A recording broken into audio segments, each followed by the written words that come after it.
We're giving away a Nintendo Switch 2 right now. You can enter through the link down in the pinned comment or the description. The only requirement is to be subscribed to the channel. Setting that aside, we're going to have a couple videos go up today. And this first one is dealing with something that is an industry-wide event. It's not Nintendo news, and I guess technically doesn't affect Nintendo directly, but does affect the whole industry. We've known for a long time that an all digital future is coming. It is the future of the industry. It's pretty much undeniable. PC's all digital, your phone's all digital. Look, something like 80% of revenue or like that, something like that on PlayStation for software is apparently digital. Now that includes DLC, microtransactions, digital only games, and all of that. That's not exactly a one-to-one split on interest in physical versus digital. But obviously now we have GTA 6 coming out November 19th, one of the most highly anticipated and probably best-selling games ever released, and that one's going with the digital code in a box. So the all-digital future seems like it's upon us in a major way. Now, other people have been getting flack. Basically, Microsoft's been getting flack for a long time. They haven't put their games fully on disc in forever. They've been using what's essentially game key discs, which is the exact same thing as game key cards that Nintendo employs. They have used it themselves in one self-published game in Pocopia, but otherwise, game key cards have been exclusively with third-party published games, although more and more are starting to go full physical, as it appears Nintendo has put out extra cartridge sizes. That being said, all of this has been deemed movements towards an all-digital future. Yes, PC's been there a while, but then obviously PlayStation and Xbox had systems come out that didn't even have disk drives. So the writing's been on the wall, and apparently the writing is January 2028. This is according to Sony themselves. We're on the official PlayStation blog.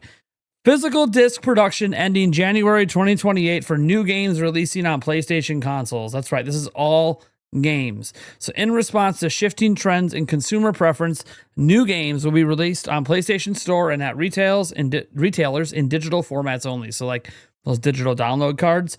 So as consumer preferences and the broader entertainment industry continue to shift away from physical discs to digital, physical game disc production for all new games releasing on PlayStation consoles will be discontinued starting January 2028. Following this date, new games will be available on PlayStation Store and at retailers in digital formats only. This transition has no impact on games that are already released or will be releasing prior to January 2028 in disc format. As an example, Wolverine should hopefully be fully on disc. I guess we'll see when it comes out. Anyways, this is a natural direction for Sony Interactive Entertainment to adapt to consumer trends as the general preference for digital media significantly outpaces physical discs, and they probably have data to back that up. This transition will enable us to align more closely with how most of our community prefers to access and play games today. What's interesting about that remark there, when you think about this, when they're trying to say, hey, we're just trying to lean heavier into what the community wants, here's the thing. The community that loves the digital format, they already have it. This change doesn't impact them. So don't try to spin this as like, we're doing this because that's what the community wanted, when it's like, well, the community already has digital. So nothing you're doing here is impacting them at all. You're just taking it away from people that didn't want digital. Anyways, it says we'll continue to prioritize our resources to drive innovation in how players can access games and provide choices as to where players prefer to purchase new games, whether that's at retailers or PlayStation Store, which they all know it's going to be mostly PlayStation Store, because why would you go to retail when you could just go to the shop? This is just dumb. Outside of like buying like presents for people, I guess gift giving is one of the few reasons. But guys, this is obviously... We know what's happening here, right? So it says we remain committed to delivering a world-class gaming experience to our fans, and we thank you for continued support. Again, I love how going back says we'll continue to prioritize our resources to drive innovation. Remember, innovation. This is apparently an innovative move in how players can access games and provide choices. They took a choice away. They're not providing choices. They're providing less choices.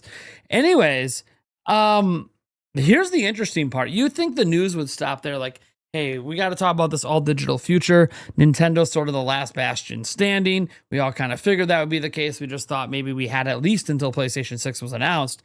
Well, there's news on PlayStation 3 and PS Vita as well. And this, coming on the heels of announcing an all digital future is the kind of thing that scares people about an all digital future. So this was an update today for PlayStation Vita, and PlayStation 3. Changes start this year in select markets, followed by global changes in 2027. After nearly 2 decades of supporting PS3 console generation, we wanted to let you know that we will be closing the PlayStation Store on PlayStation 3 as well as PlayStation Vita. PlayStation Store and PlayStation 3 will close in select markets starting this year, followed by global closures for PS3 and PS Vita next year. That means new content purchases will no longer be possible once the PlayStation Store closes on these devices. To ease the transition, players will be able to download previously purchased content after closing date for the foreseeable future. So the good news there is they're kind of pulling a Nintendo. They're saying, hey, you can't buy any more games. Like, you can't buy WiiWare games anymore. But if you still have them on Wii, you can still download them. So I got to give PlayStation a little credit. They're not removing the download servers. They're just getting rid of the purchase servers, which if I had to venture to guess, there's probably hardly anyone using the PlayStation 3 or PlayStation Vita purchase servers. So not the end of the world, but still a cautionary tale that these digital storefronts don't always stay available. Although it'd be a bigger cautionary tale if they were yanking content. Then again, Sony is actually guilty of that with something like 550 movies and TV shows getting yanked from people's libraries recently. And again, this is one of those things that scares everyone. Like, the all digital future is upon us, apparently beginning in January of 2028, really beginning with PlayStation 6. If we're being in earnest, it's very clear that is going to be a digital only platform, something I've suspected for a while. And this leaves Nintendo. It's kind of like that last console maker standing that's still supporting physical. And I don't just mean, hey, we have a platform that has a physical format available for it. They're using the physical format themselves. They just released Star Fox. That's available on physical format. We're seeing more and more indie games start to pop up with physical format announces. We just had the Tomb Raider game, get like this special Ultra Collector's Deluxe Edition that also has a physical version in it. So look, Nintendo's becoming the last bastion for physical, which is what many of us felt. And there is a hot take out there about game key cards, and I've seen this take by enough people that I don't really know who to really credit with it. But if you had this take, you know, we'll see if you're patting yourself on the back long haul, but you're probably patting yourself on the back today. The game key cards were kind of this stopgap to ensure physical games stayed around, because with game key cards around, you're going to still have a card reader, which means you're still going to have the ability for physical to be supported. I've talked about how physical might be going away eventually just due to game installs. It's what did it in on PC, and as soon as they started doing that on PlayStation 4 and all that and Xbox, I'm like, okay, the writing's on the wall. They're clearly going to be all digital platforms moving forward, because there's not really a lot of extra convenience for the consumer to install off a disk versus downloading off the internet. In fact, in some cases, if you have really good internet, the install might be faster off the internet than it is off the disk. So the only convenience there, obviously, being that you don't need the internet, which is a very, very, very important thing. But now we're entering an era where PS6 and onwards, you need the internet, or the platform's pretty much useless. Won't be a problem for most people in most first world countries, but it can become a problem for some. So not everyone's doing well in every first world country. Hell, I'm struggling at times. I'm sure you're struggling too. So consumer options going away sucks. There's no really way to put this. I'm on record saying that, any all digital future was never going to remove me from the game industry, because I'm here for the games, and the games matter more to me than the format they're in, or whether the debate over, ownership or not ownership, license keys. I don't care about any of that. I just want to play the damn games. And so digital was never going to stop me. I've been all digital on PC for a while, and on Xbox and PlayStation for a while, although I do have a couple of physical PS5 games. I just want consumers to have options for as long as possible. So it looks like when you go to stores in 2028, it's going to be very weird to see that Nintendo's the only one that has like a traditional game section.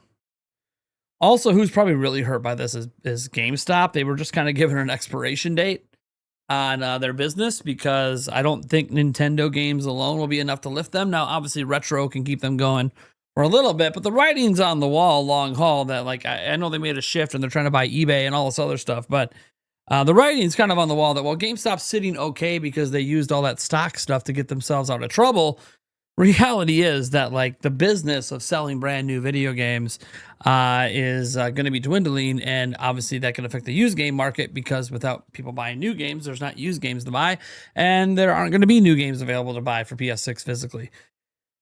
Man, it's good. It's kind of rough out there. A lot's shifting. A big industry shift. I want to talk more about this on the podcast tonight, so I'm going to leave any further thoughts I have for then. For now, I just want to get your guys' thoughts on this because this is a major change in the industry.